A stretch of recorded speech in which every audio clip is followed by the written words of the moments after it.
Bien, mis amados, pues venimos durante las últimas semanas hablando acerca de la carta a los Efesios. Hemos venido estudiando durante las últimas semanas y hemos titulado esta serie Para la alabanza de su gloria. Durante estas semanas nos hemos podido dar cuenta que la carta de Pablo a los Efesios es una carta llena de sabiduría para nosotros los creyentes, para la iglesia del Señor, pero además en ella se hace una descripción maravillosa de lo que Pablo mismo llama las riquezas de su gracia, dando a conocer el misterio de la voluntad de Cristo, según su beneplácito.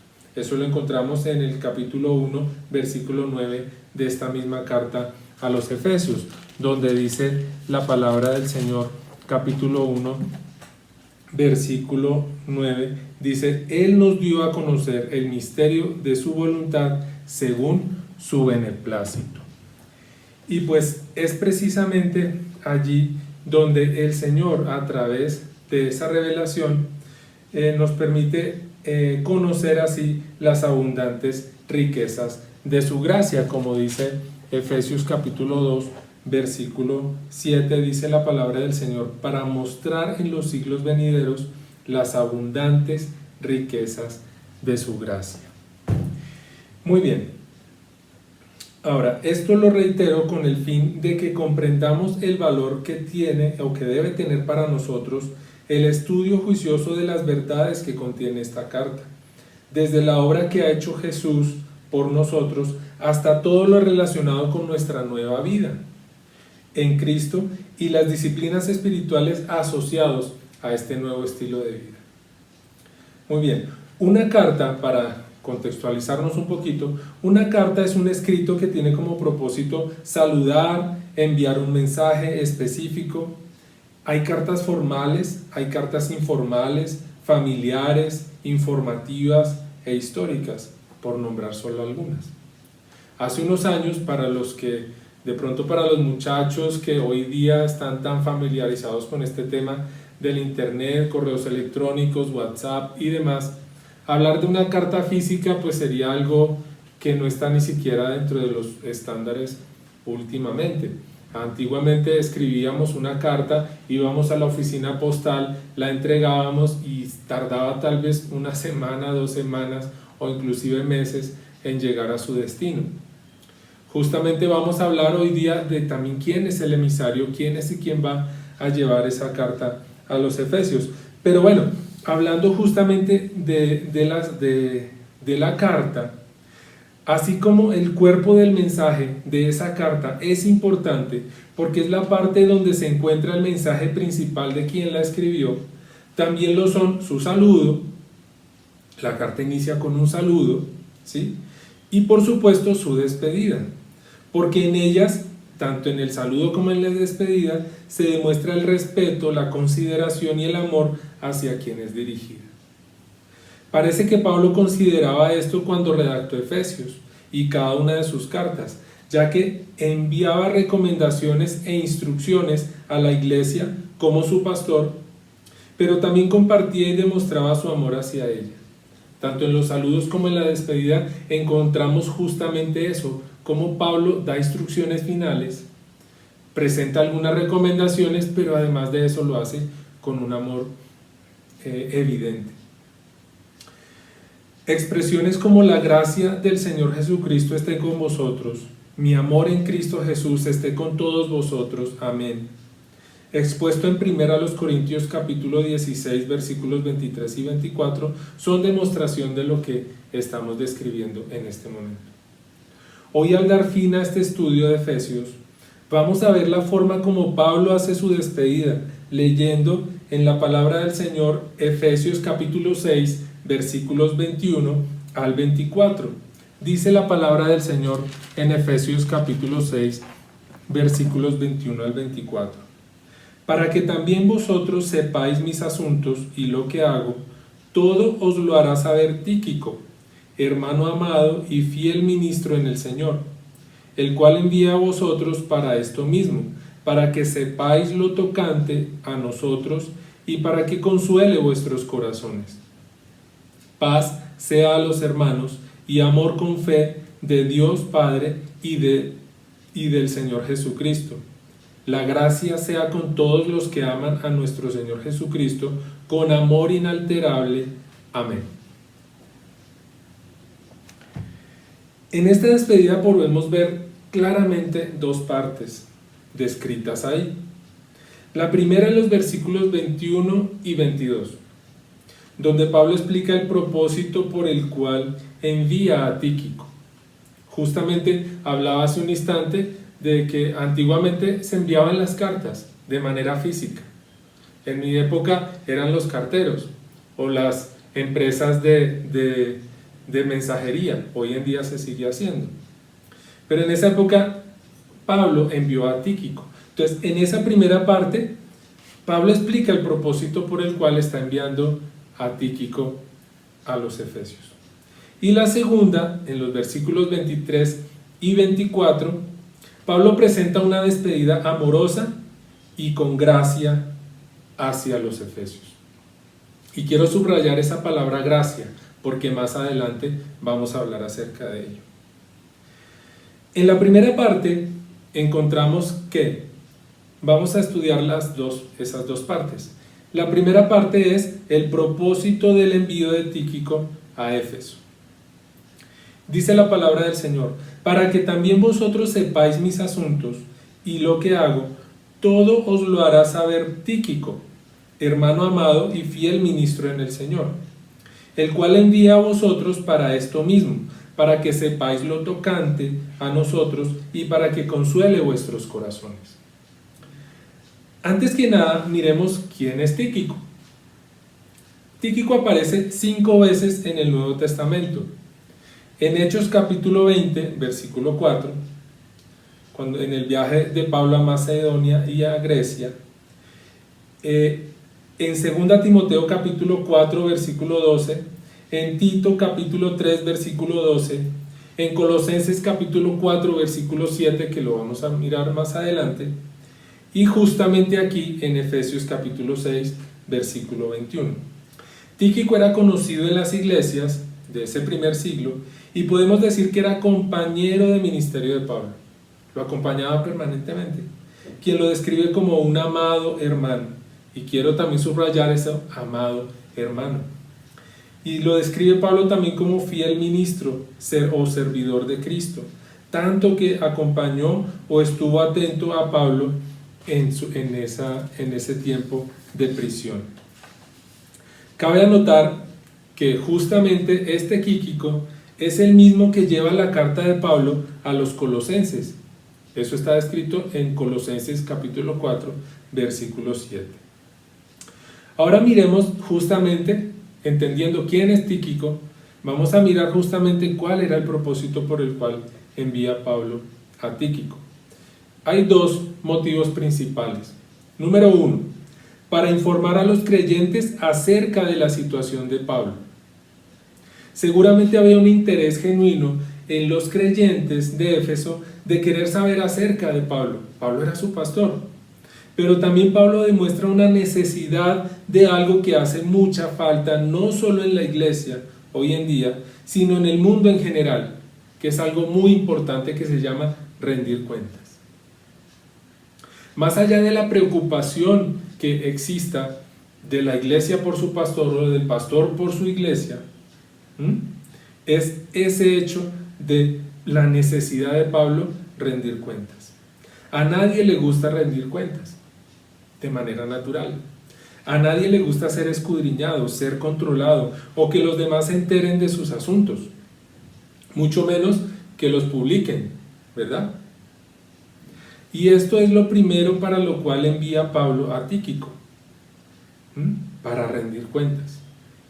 Y es importante esto porque Pablo es reiterativo, porque no solamente lo presenta en el versículo 1, sino que también lo presenta en el versículo 2.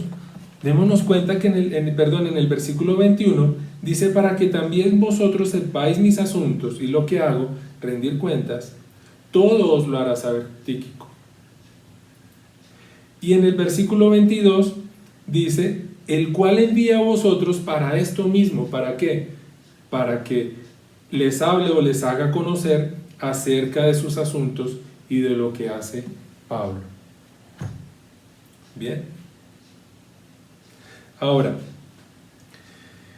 es importante que este rendir cuentas, Pablo no lo hace simplemente porque la iglesia sepa acerca de él, sino porque también a través de la rendición de cuentas, Pablo está reconociendo a través de ello la autoridad de Dios sobre su vida. Y que si él quiere recibir cuentas de su iglesia o de la iglesia que él está pastoreando, que es la iglesia de Éfeso, pues justamente está interesado en hacerlo él hacia los creyentes. Una buena pregunta que podemos hacernos es: ¿cómo estamos nosotros en esa práctica de rendir cuentas? ¿Hay alguien responsable y sabio al interior de la iglesia a quien nosotros rindamos cuentas?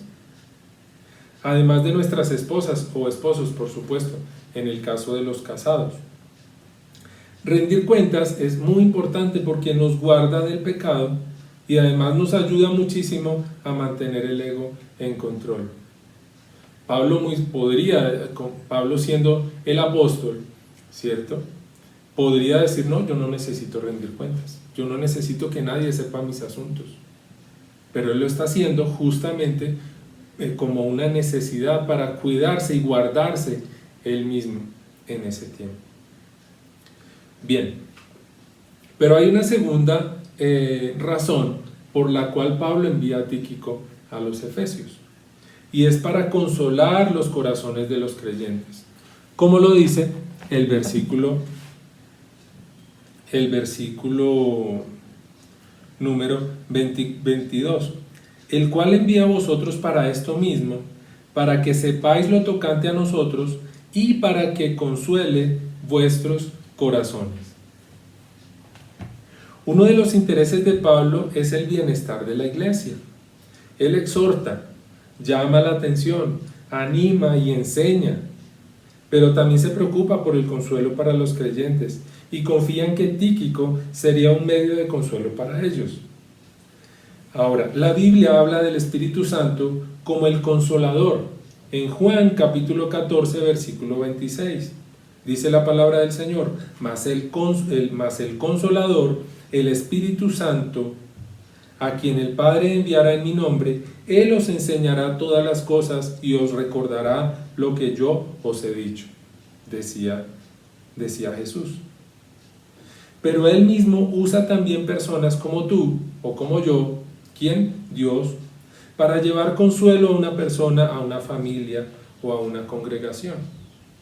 ¿Cuán necesario es el respaldo, el apoyo y el consuelo entre hermanos, especialmente en momentos difíciles?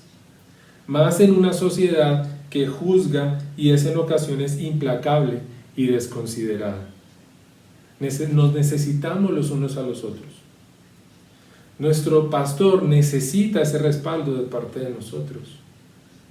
La iglesia necesita consuelo. La congregación necesita consuelo. Tú, como miembro de la iglesia, estás llamado también a apoyar y a consolar a tus hermanos. ¿Cuántas veces hemos sido nosotros reconfortados y animados por la llamada o la visita de algún hermano en la fe? A veces recibimos esa llamada que nos anima, que nos consuela, que nos apoya, que nos llama la atención en ocasiones, pero es un llamado de atención que nos anima y que nos lleva a seguir adelante. Esta encomienda Pablo la ha dado a Tíquico no solo con los creyentes de Éfeso, sino también en Colosa, con los colosenses, capítulo 4, versículo 7. Muy bien. Entendiendo cuáles son los motivos por los cuales Pablo envía a Tíquico a los Efesios, entendiendo que es para informar a los creyentes acerca de la situación de Pablo y también para consolar los corazones de los creyentes, ahora vamos a ver cuál es esa segunda parte de la despedida de Pablo en esta carta, que no es menos importante, por supuesto. Y es que esa segunda parte es una despedida amorosa y con gracia de Pablo. Vamos a los versículos 23 y 24. Dice la palabra del Señor: paz sea a los hermanos y amor con fe de Dios Padre y del Señor Jesucristo. La gracia sea con todos los que aman a nuestro Señor Jesucristo con amor inalterable. Amén. Antes de ir al versículo 23, quiero invitarles a revisar el versículo 24, donde pareciera una invitación a amar a nuestro Señor Jesucristo con amor inalterable, y de hecho lo es. Pero más allá de eso, la pregunta que quiero invitarle a que nos hagamos la mañana de hoy es: ¿puede el ser humano amar a Cristo con amor inalterable? ¿Por qué? Porque la frase de Pablo es: la gracia sea con todos los que aman a nuestro Señor Jesucristo con amor inalterable. Amén. Indiscutiblemente, el ser humano por sí solo no puede amar a Dios con amor inalterable. Es más, el ser humano por sí solo no puede amar. ¿Debido a qué? A nuestra naturaleza pecaminosa. Es algo que definitivamente no podemos lograr por sí solos. El único ser que puede amar con amor inalterable, que no cambia, con su amor incorruptible, es Dios, porque Dios es amor. Ese amor incorruptible e inalterable de Dios ha sido demostrado justamente en la cruz del Calvario hace más de 2000 años. Dice la palabra del Señor en Juan 3:16: porque de tal manera amó Dios al mundo, que ha dado a su Hijo unigénito, para que todo aquel que en él cree no se pierda, mas tenga vida eterna. Entonces, hay una enorme demostración del amor de Dios hacia nosotros. La otra pregunta, ¿cuál es la primera pregunta? ¿Puede el ser humano amar a Cristo con amor inalterable? Definitivamente no. La otra pregunta que surgiría es: si Dios es el único que por sí mismo puede amar con amor inalterable e incorruptible, ¿por qué Pablo dice: la gracia sea con todos los que aman a nuestro Señor Jesucristo con amor inalterable? Sabiendo que el ser humano no puede amar a Dios con amor inalterable. Podríamos pensar que este versículo puede estar dejando a un lado a aquel que no ama a Cristo con amor perfecto, incorruptible o inalterable. Y es allí donde definitivamente entra a actuar lo que describía al principio cuando Pablo llama las riquezas de su gracia. Porque muy seguramente si nosotros vemos este versículo, pueden haber dos reacciones en cualquiera de nosotros. La primera es: pues, ¿cómo voy a tener gracia, de esa gracia que Pablo habla, a los que aman a Cristo con amor inalterable, si yo no lo amo con amor inalterable? O puede darse la jactancia de aquel que dice: no, pues yo sí amo a Dios con amor inalterable, sabiendo que por sí solo no puede hacerlo. Amén. Entonces, podríamos nosotros pensar justamente eso, que al hablar Pablo acerca de que la gracia sea con todos los que aman a nuestro Señor Jesucristo con amor inalterable, estaría dejando a un lado a aquellos que no lo hacen. Y si pensamos en eso, nos estaría sacando a todos del contexto. Por lo cual, quiero invitarles a mirar el libro, la carta a los Romanos capítulo 5, versículo 5, donde dice: y la esperanza no avergüenza, porque el amor de Dios ha sido derramado en nuestros corazones por el Espíritu Santo que nos fue dado. Es ahí donde entendemos por qué es por su infinita gracia y su inalterable amor que podemos nosotros amarlo a Él, a Cristo. Es por el amor que el Espíritu Santo ha derramado en el corazón de cada creyente que podemos experimentar el amor de Dios y amarlo a Él también con el amor que Dios quiere que lo amemos. Esto parece un juego de palabras, porque es del mismo amor que Dios ha puesto en nuestro corazón a través del Espíritu Santo que podemos nosotros amarlo a Él. Ese amor no nace de nosotros. Ese amor no nace de nuestro corazón, porque de nuestro corazón no puede nacer amor, debido a nuestra naturaleza pecaminosa. pero es gracias al amor de Dios que ha sido derramado en nuestro corazón que nosotros podemos llegar a amar a Dios con el amor, con el mismo amor de Dios, que es un amor inalterable. Entonces, entendiendo eso, vamos a ir un momentico a Juan capítulo 4, versículo 19. Dice la palabra del Señor: nosotros amamos porque Él nos amó primero. Si alguien dice, yo amo a Dios, pero aborrece a su hermano, es un mentiroso, porque él no ama a su hermano, a quien ha visto. No puede amar a Dios, a quien no ha visto. Y este mandamiento tenemos de él, que el que ama a Dios, ame también a su hermano. Y de aquí podemos revisar un poquito la expresión que Pablo usa cuando habla de Tíquico y que dice amado hermano o hermano amado. Y nos damos cuenta cómo Pablo utiliza la expresión hermanos amados, amados hermanos. Lo utiliza, no porque a él se le olvide, no porque él tenga mala memoria en cuanto al reconocimiento o a la recordación del nombre de alguno de sus hermanos, sino porque justamente Pablo ama a sus hermanos con ese amor que Dios nos ama. Ahora, recordemos que dice el versículo 23, paz sea a los hermanos y amor con fe de Dios Padre y del Señor Jesucristo. Una vez más aquí está justificado que la paz, el amor y la fe que Pablo desea a los creyentes en Éfeso provienen de Dios Padre y del Espíritu Santo. Porque nuevamente dice, paz sea a los hermanos y amor con fe. ¿De quién? De Dios Padre y del Señor Jesucristo. Porque el amor que podamos dar a Dios proviene de Él mismo. Es Dios nuestra fuente de amor y su infinita gracia nos da amor para que nosotros lo amemos. Eso ya lo habíamos revisado. Ahora, con todo lo anterior, amado hermano, querido amigo, con todo lo anterior, quiero invitarle a usted, amado hermano, a buscar cada día a Dios, más y más, la presencia de Dios en su vida, acudir a Él en oración y conocerlo a través de la lectura de su palabra. Porque no podemos amar a alguien a quien no conocemos. ¿Para qué? Para ser impactados por su palabra, para ser edificados por ella, para poderle conocer, para poderle amar cada día más. Pero recordemos que esa fuente de amor no la tenemos nosotros, por nosotros mismos.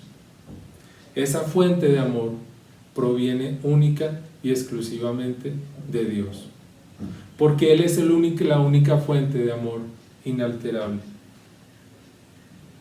Así que quiero invitarle en esta mañana a que usted, amado hermano, se acerque a la palabra de Dios cada día más, se acerque en oración. Los mensajes anteriores hablábamos de las disciplinas espirituales, acerca de cómo orar. Pues justamente Pablo nos ha enseñado eso en la carta a los Efesios, a cómo orar. Entonces la invitación es, permanezcamos cerca de la fuente, permanezcamos cerca de la fuente de amor, que es Cristo Jesús, que es nuestro Señor. Y a ti, querido amigo, que nos escuchas por primera vez, que fuiste invitado hoy por primera vez, o que has escuchado algún mensaje pero no has tomado esa decisión, quiero invitarte a que te acerques a Él, a que te acerques a Cristo en arrepentimiento y fe, con el deseo genuino de conocerlo, no solo por las bendiciones, sino por el deseo genuino de conocerle a Él, de buscar su presencia y permitir que inunde tu corazón con ese amor inalterable, que derrame de su amor, como en Romanos 5:5, que derrame de su amor en tu corazón y de esa manera puedas amar a Dios con ese amor inalterable. Porque la única manera de amar a Dios con un amor inalterable es teniéndolo a Él como nuestra fuente de amor. Y de esa misma fuente de amor puedes amarlo a Él. Pero además de eso, puedes amar a tu hermano. Además de eso, puedes amar a tu esposa, a tu esposo. Además de eso, puedes amar a tus hijos. Todo eso nos lo ha enseñado Pablo también en la carta a los Efesios, lo hemos visto en anteriores mensajes. Entonces, fíjese, amado hermano, la importancia de esta despedida de Pablo, que no solamente se queda en el hasta luego, o en el adiós, o en un nos vemos pronto, que ni siquiera lo dice así.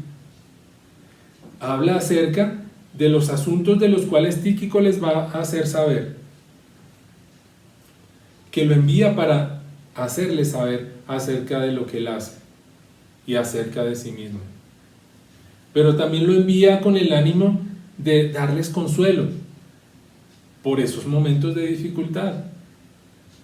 Pero también envía un mensaje de amor y un mensaje en el cual la gracia de nuestro Señor Jesucristo está en ese asunto.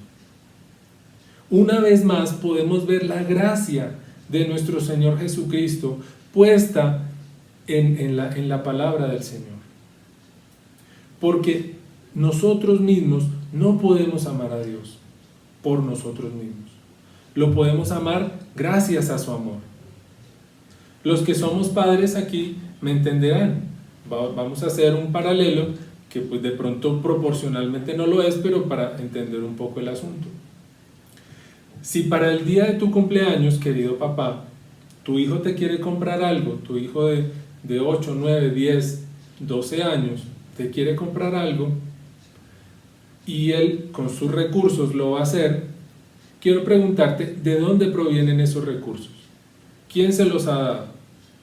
Tú como papá, porque le has ayudado a poner en su alcancía o le has dado del diario para su colegio o demás, y él de ahí saca para darte tu regalo de cumpleaños o tu regalo de Día del Padre.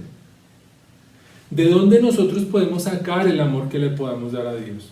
Justamente de Dios, porque es Dios el que ha derramado de su amor en nuestro corazón. Así que, querido hermano, con este mensaje quiero que hoy podamos ir a oración, con que entendamos que es Dios esa fuente de amor inagotable, inalterable. Inalterable quiere decir que no hay nada que la cambie, ni lo alto ni lo profundo. Nada altera el amor de Dios. Tan nada lo altera que la mayor demostración de amor fue en la cruz del Calvario, por todos nosotros.